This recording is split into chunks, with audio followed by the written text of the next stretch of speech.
Thanks, everyone. I am going to start today by thanking every staff member in my school and in a special assistance school that does school different. It takes courage, and my card before was courage, to do the work that we do, because often the system that we work under doesn't actually like the work that we do. So I thought my first week as principal would be about learning names, finding my office and figuring out where the good coffee was. How wrong I was. Instead, a young woman was murdered on her way home from work. And the person accused was one of our students. In the days that followed, the questions came fast from the staff, from the media, from our community, and from myself. The one question that really changed how I see leadership forever was, what did we not know about that young person's story? And just as importantly, how might their life have turned out differently if we had known their story? This is absolutely not about excusing harm, but it's about understanding how harm happens, knowing the story. No young person wakes up one morning and randomly chooses violence.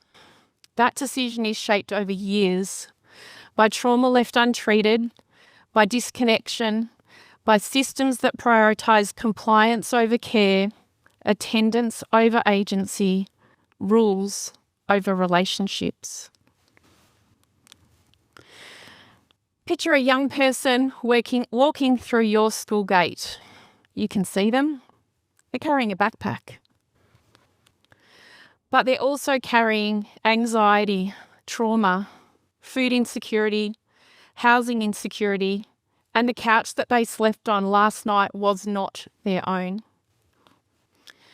There is a reason for the black socks instead of the white ones, and it took me a damn long time to figure out why.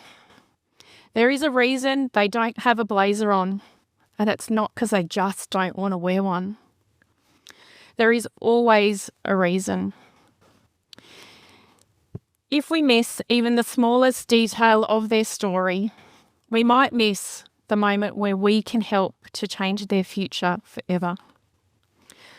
For generations, educational success has been measured with simple metrics: bums on seats, standardised scores, attendance records, and for those of us who know them, educational adjustments, my goodness.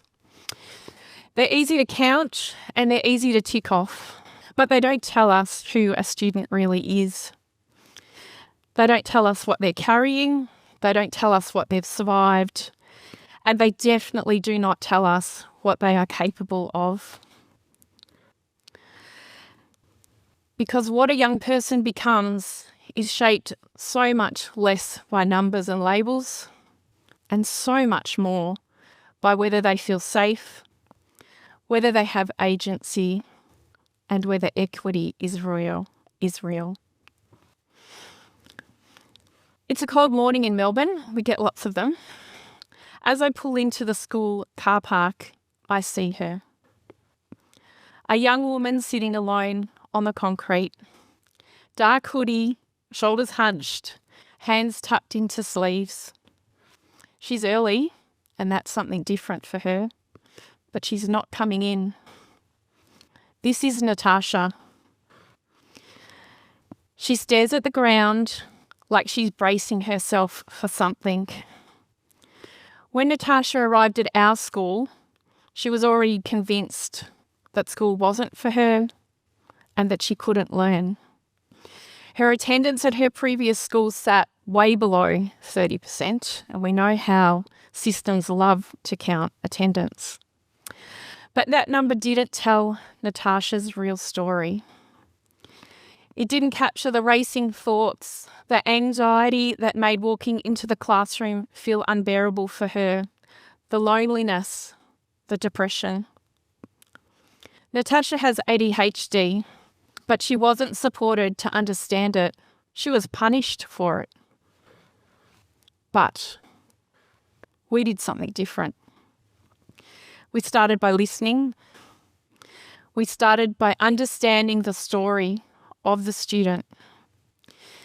We designed an environment that could heal, where wellbeing came first. Learning wasn't forced into neat boxes that could be ticked off. It was shaped around her, with her. Tier 3 interventions weren't labels, they were her lifelines. Applied learning made sense where abstract theory had not. Slowly, Natasha stayed. She participated. She believed. When we take the time to build connection over content, relationships over compliance, community over control, we build something far more powerful than academic success. We build trust. We build belonging. And for Natasha, we ensured that she is somebody. It's March 2020. I call a staff meeting. As I say the words, I feel the anxiety deeply. We're going to have to close our doors. There's a silence that follows. Someone asks a really practical question. How the hell do we transition our school to online learning? What they really mean, though, is how are we going to protect our young people? Because we know this isn't just about moving to online lessons. It's about food security. It's about clean clothes. It's about predictable adults. It's about safety. I gather the students and I explain what's happening. I try to sound steady, reassuring, in control of something none of us had control of. One student asked quietly, "Can I still come here? I need to get food. I need to wash my clothes." They don't care about the assignments. They don't care about the special consideration required for their ATAR. They just care about survival. For many of us, COVID was unsettling. For young people like Natasha, it was life-changing. COVID didn't just interrupt schooling. It exposed how fragile the whole system we work in really is. When routines collapsed, mental health followed. And quietly, often without noticing, thousands of young people drifted away from school, and we haven't been able to bring them back. When schools stopped feeling safe, young people went looking for connections somewhere else, sometimes in places that did not keep them safe at all. For many students, coming back to school 5 days a week, rigid rules, full classrooms, just hasn't been possible since. And the question I can't let go of is, why did we not learn from COVID? We talked about it, we said we were, but we didn't. COVID showed us that learning can look different, that flexibility matters, that participation and engagement isn't just about showing up. It's feeling safe, feeling like you belong, having a choice in how you learn and how you show what you know. If the century-old seek time model doesn't work, what does? It's time for us to find out what does. Mainstream education is built on this quiet assumption. If the system is clear, students will fit it. Same timetable, same rules, same expectations. And for some students that works. But for so many others, that assumption collapses the moment you actually see and listen and know who's sitting in your classroom. The young mum finishing year 12 between childcare drop-offs. The 22-year-old who still cannot spell their name. The young person wearing an ankle monitor who finally has a safe place to be. When students don't fit the mould, the response is often one of correction. Detentions for being late, suspensions framed as consequences. But we rarely ask the most important question. What is this behaviour doing for this young person? Is it avoiding shame? Is it self-protection? Is it actually survival? Because behind behaviour isn't excuses, it's content. It's knowing the story. And once you understand that story, everything changes. Learning does not begin with compliance. It begins with safety and understanding, which brings us to a really radical idea. Not in our school. What if wellbeing came before learning? Let me show you what that looks like. When Sarah, on your screen, walks into our school, she was carrying more than a backpack.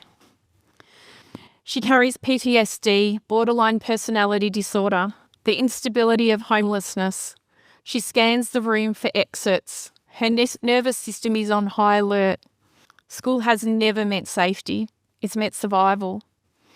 Another place to be guarded, another place to defend herself. So we don't start with educational outcomes. We start with connection. A youth worker she trusts, tailored mental health supports, literacy scaffolding that meets her where she's at, life skills that help her to stabilise her world. And when those supports work together, Sarah doesn't just cope, she thrives.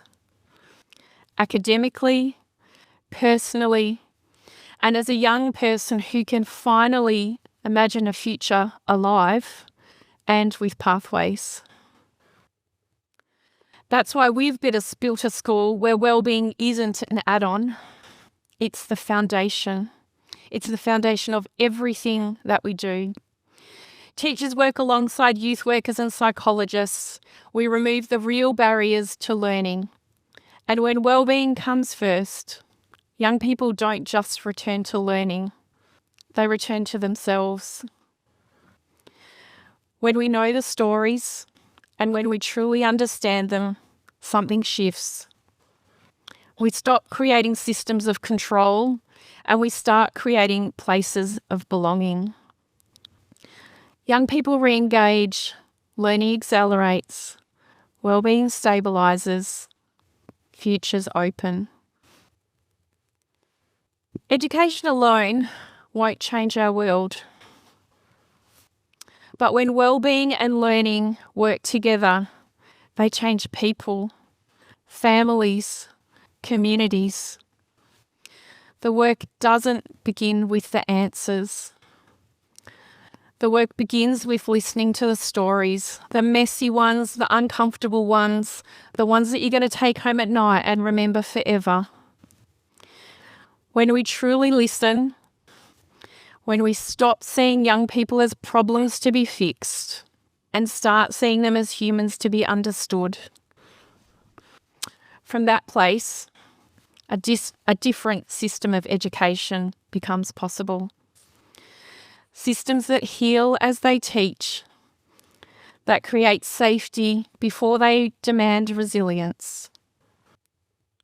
If we can listen, if we can stop to hear the story and understand the story, we can all build a world where no young person has to choose between being safe and being successful. Will you stop and listen to the story? Thank you.